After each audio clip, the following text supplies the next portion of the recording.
Revelation 4569. From the 20th of February 1949. Effectiveness of divine truth only after overcoming the world. For people, the world is the real, the spiritual, the unreal, to which they pay no attention. In the world of appearances they see reality, and they are therefore accessible to everything that comes from the world or leads to it. The spiritual realm, however, is a dream for them, which touches them dimly from time to time, but is not taken seriously. And thus divine truth is only valuable and significant to the person who has already broken with the earthly world, who has recognized it as a world of appearances and no longer desires it. This is why so few people can be given the truth, because the world still holds most people captive, and even the spiritually striving person is often plagued by doubts when he also turns to the world. Divine truth can make a person infinitely happy if it is the only good he finds desirable, therefore it fills the human being's heart and no longer leaves room for thoughts of the world. But before this state occurs in the human being, the intellect must assert itself, that is, it must simultaneously incline towards truth with the heart, profess it, and this can only occur when the earthly does not excessively claim the intellect, when it can turn to what the heart strives for. The human being is in a completely closed area when he is concerned with spiritual things, then access to the world is blocked and the human being's soul is happy, even if the human being himself is unaware of it.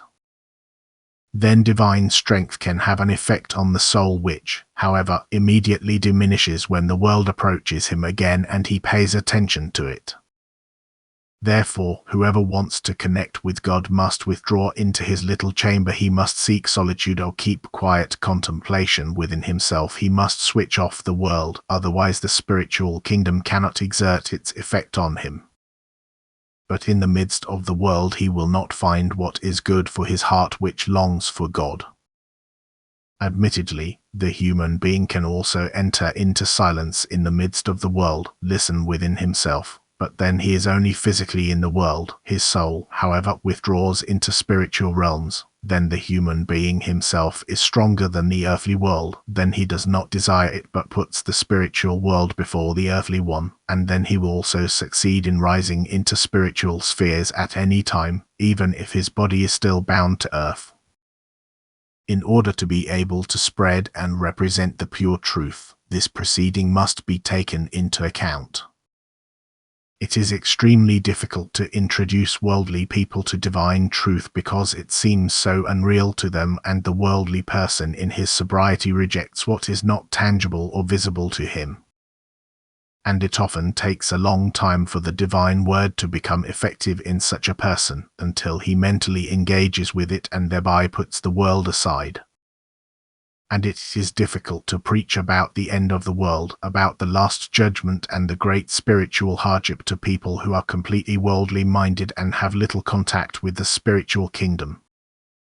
The preacher will always appear to them as a fantasist, and he will not feel the effect of truth until he ventures into spiritual realms himself and allows these spheres to have an effect on him.